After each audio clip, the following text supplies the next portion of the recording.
Graça e paz do Senhor Jesus, hoje gravando Ezequiel capítulo 11, mais uma das visões que Ezequiel vai receber do Senhor. Novamente o Senhor o levanta através do seu espírito e o leva até a porta do templo que dá para o Oriente. Essa porta, é interessante eu comentar com vocês que eu tive em Israel e eu vi essa porta é a porta oriental, é a porta por onde Jesus entrava e saía, é a porta que dá bem de frente para o templo, que tem aquela abóbada dourada, e essa porta ela foi fechada.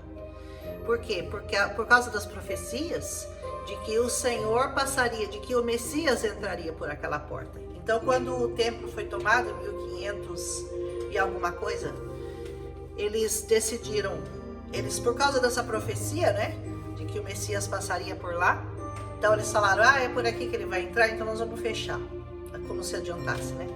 Então essa porta está fechada até hoje, é a porta que dá de frente para o Monte das Oliveiras e que também é a entrada principal que leva até o Templo de Jerusalém. Então é muito interessante que foi aonde o profeta vai ter essa visão, né? Ele diz, ali na entrada da porta havia 25 homens. E entre eles eu vi Jazanias, o filho de Azur, e Pelatias, o filho de Benaia. Ambos eram líderes do povo. E o Senhor me disse, filho do homem, esses são os homens que estão tramando mal e dando maus conselhos nesta cidade. Ai daquele que trama o mal, né, contra o Senhor, e que permite, que leva o povo a pecar. Eles dizem, não será logo o tempo de construir casas? Essa cidade é uma panela e nós somos a carne dentro dela. Então, o que eles estavam querendo era começar a reconstrução sem que o Senhor tivesse dado ordem para que eles fizessem aquilo. Porque, como vocês sabem, o resto do povo estava cativo na Babilônia e eles estavam aqui fechados, né, em Jerusalém. E eles queriam reconstruir casas. E o Senhor disse, eu não dei essa ordem. Então ele diz, profetiza contra eles, profetiza, filho do homem. Então o Espírito do Senhor veio sobre mim. Lembra quando o Espírito do Senhor veio sobre Jesus, quando ele foi batizado no Jordão? A mesma coisa aconteceu aqui. O Espírito veio sobre ele e mandou dizer a eles, assim diz o Senhor. É isso que vocês estão dizendo, ó nação de Israel, mas eu sei bem o que vocês estão pensando. Sabe aquela coisa, eu digo uma coisa, mas eu penso outra? É aquela aparência externa de religiosidade, né? A aparência externa de cumprimento da lei, mas na verdade o coração está com outra intenção. Paulo, quando percebeu isso, que ele era um cumpridor da lei. Se vocês perceberem lá no livro O Apóstolo Paulo, ele era um cumpridor da lei. Então a aparência dele era perfeita, não fazia nada de errado. Mas quando ele entendeu que ele dizia que ele não tinha matado, mas que dentro do coração dele ele já havia matado, porque ele deixou de perdoar ou ele deixou de amar, de alguma forma ele já havia matado. Quando ele entendeu a podridão que era dentro, que a religiosidade, a lei, né, só permitia que o exterior fosse visto, mas o interior estava apodrecido. Ele declara, miserável homem que sou, né? Quem me livrará do corpo dessa morte? Só quando nós entendemos isso pelo Espírito Santo é que as coisas começam a ser transformadas.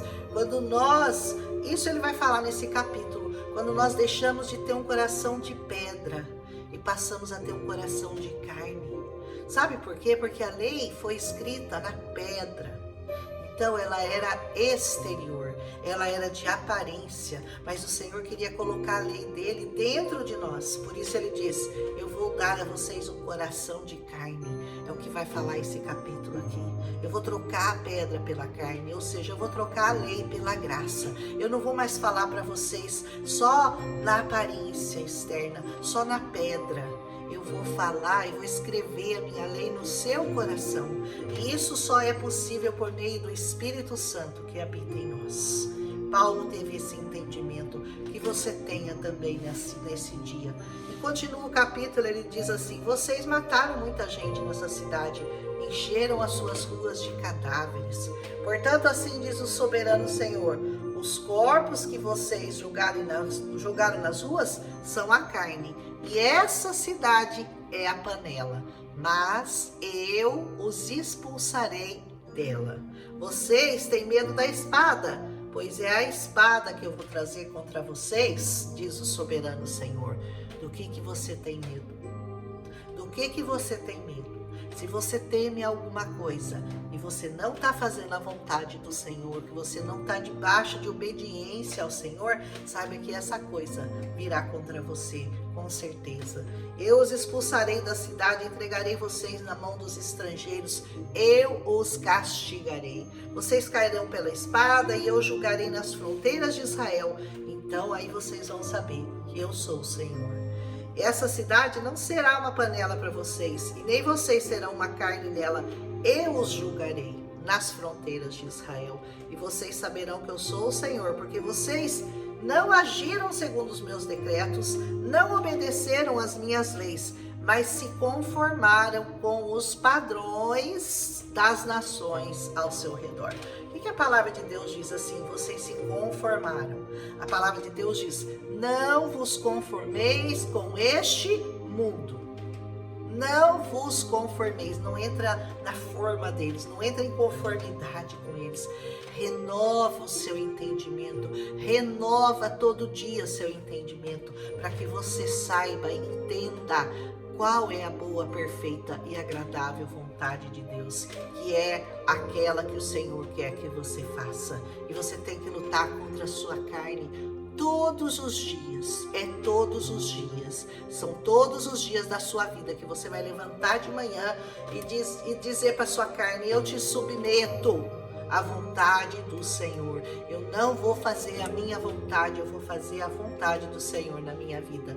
E aí você vai entender essa palavra aqui, como verdadeiramente o Senhor consegue, pelo Espírito, nos moldar, consegue fazer de nós novas criaturas. Mas isso não é um dia, isso aí é numa sequência de dias, de anos na presença do Senhor. Amém? Às vezes você fala assim: nossa, mas essa pessoa está na presença de Deus e ela não mudou. Calma, é um processo, é um processo. Deus levou 6 dias para fazer o mundo. 6 dias para Deus são 6.000 anos. Se a gente tiver esse entendimento de cada dia, como Deus fala, cada dia para mim são 1.000 anos. Então, se for em 7 dias, são 7.000 anos. Entendeu? Então não queira que no primeiro dia que a pessoa aceita Jesus, pronto, mudou tudo. Mudou caráter, mudou postura, mudou entendimento, mudou... Não, é um processo. É um processo, entenda isso. Ora, enquanto eu estava profetizando, o Pelatias, filho do Benaia, morreu. Na mesma hora. Na mesma hora. Naquele tempo, as coisas eram assim, ó, imediatas. Pecou, morreu. Pecou, morreu. Lembra aqueles dois, quando foram oferecer, lá no Novo Testamento aconteceu isso também? Que aquele casal foi lá e mentiu o preço que eles tinham vendido a propriedade. E primeiro morreu o marido, depois a mulher entrou, confirmou, morreu também. Por causa da ganância. Porque mentiram para o Senhor. Você mentir para o Senhor é uma coisa impossível. Não é uma coisa difícil, é impossível, porque você não esconde nada do Senhor, Ele sabe tudo, Ele sabe o que você está pensando. Não adianta você falar uma coisa e sentindo outra, porque o Senhor sabe o que você está pensando. E Ele diz: então eu me prostrei com o rosto em terra e eu clamei em voz alta: ah, soberano Senhor, destruirás totalmente o remanescente de Israel? O medo do profeta, né? Ele estava muito preocupado, porque do jeito que Deus começou, do jeito que Deus acabou de falar, e um já caiu morto, ele falou: pronto, vai morrer todo mundo, não vai sobrar ninguém aqui. Não vai sobrar ninguém nessa cidade. E a palavra veio do Senhor para ele: filho do homem, seus irmãos, sim, os seus irmãos, que são seus parentes consanguíneos, parente de sangue, e toda a nação de Israel são aqueles de quem o povo de Jerusalém tem dito: eles estão longe do Senhor. E a nós que essa terra foi dada para ser nossa propriedade. Deus te deu uma terra, conquiste essa terra, lute por essa terra é o seu coração. Plante, regue com a palavra todos os dias, se banhe na água da vida, no sangue de Jesus, para você conseguir ficar firme nas promessas do Senhor.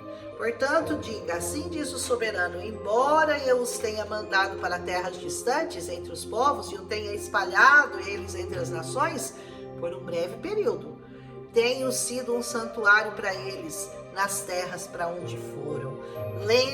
Vale lembrar aqui mais uma vez, né, que o Senhor tinha dito para eles irem, para eles se entregarem, para eles irem para o cativeiro, porque lá o Senhor ia cuidar deles. Até eu já preguei sobre isso.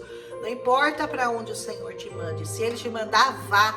Mas esses aqui são aqueles que fizeram alianças com o pessoal da Babilônia, com os caldeus, e eles estavam ali, sabe? Eles teimaram, eles quiseram ficar, eles não quiseram ir embora e foram deixados. Por quê? Porque aceitaram as alianças que foram feitas com os povos em redor, para que eles pudessem permanecer na terra deles. Às vezes não é bom, mesmo que o Senhor mande você para um lugar longe, um lugar que você não conhece, um lugar que você não sabe o que vai acontecer. Se o Senhor te mandar, vá, porque é lá que Ele vai te guardar.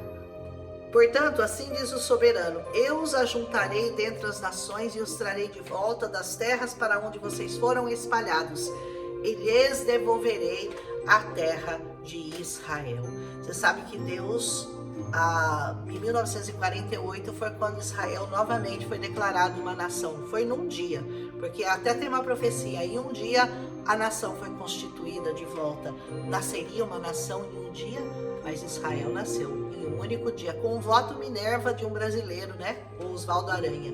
E ele diz assim: eu lhes devolverei. E aí até Isaías tem a visão, né?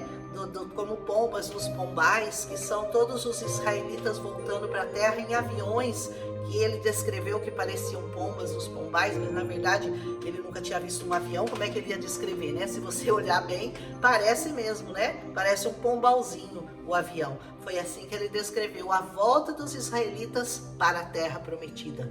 E ele está dizendo aqui: aonde quer que vocês estejam, eu vou reunir vocês de volta neste lugar aqui. Eles voltarão para ela, retirarão suas imagens repugnantes e seus ídolos detestáveis. Os israelitas não têm ídolos, viu? Eles até hoje eles são muito fiéis ao Senhor nesse aspecto, né? Porque eles ainda seguem a lei. Eles não estão debaixo da graça porque não aceitaram Jesus. Mas com relação a ídolos, eles são muito, muito exigentes. Eles não aceitam mesmo adoração a ídolos na terra deles. Darei a eles um coração não dividido, porém um novo espírito dentro deles. Retirarei o coração de pedra, darei um coração de carne. Como é que Deus retira um coração de pedra e dá um coração de carne? É muito fácil. Ele retira a lei e coloca a graça. A lei foi escrita onde? Na pedra. E Jesus, pelo Espírito Santo, habita onde? No coração de carne. Aleluia, aleluia. O Senhor é tremendo. O Senhor faz coisas que se a gente tentar entender com a nossa razão, a gente fica perdido, porque o Senhor, Ele faz coisas inusitadas, Ele trabalha com o inusitado. Muitas histórias aqui terminam da maneira mais inusitada possível. Você não sabe, se você não conhece a história, você nem imagina como ela vai terminar, porque Deus trabalha com o impossível, com o improvável, com o inusitado. Amém? Eles agirão segundo os meus decretos e serão cuidadosos em obedecer a minhas leis. Eles serão meu povo e eu serei seu Deus. Aleluia!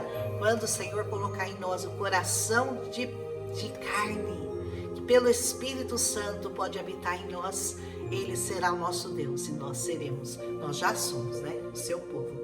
Mas quanto àqueles cujos corações estão afeiçoados às suas imagens repugnantes, quando ele fala imagens repugnantes, ele está falando de idolatria. E idolatria, como eu já expliquei, não é só aquela coisa de barro, aquela coisa de pedra, de ouro, de pau que o pessoal adora. Não. Idolatria pode ser qualquer coisa dessa terra que você adore. Sua casa, seu emprego, sua família, seu marido, qualquer coisa, seu filho, sua filha. Tudo que você coloca acima do Senhor é idolatria. Nada pode tomar o lugar do Senhor na sua vida. Sempre Ele é o primeiro. Ou Ele é o primeiro ou Ele não está em lugar nenhum, porque Ele não fica em segundo no coração de ninguém. Ele diz assim: farei cair sobre suas próprias cabeças aquilo que eles têm feito, diz o soberano.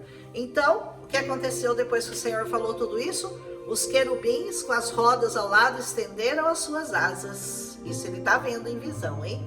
E a glória do Deus de Israel estava sobre eles. Pode imaginar essa glória, que tamanho que é? A glória do Senhor subiu da cidade e parou sobre o monte que fica a leste dela.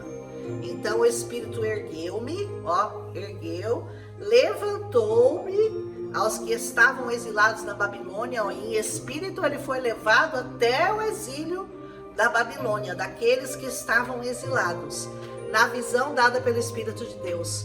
E assim findou-se a visão que eu estava tendo. E eu contei aos exilados tudo o que o Senhor tinha me mostrado.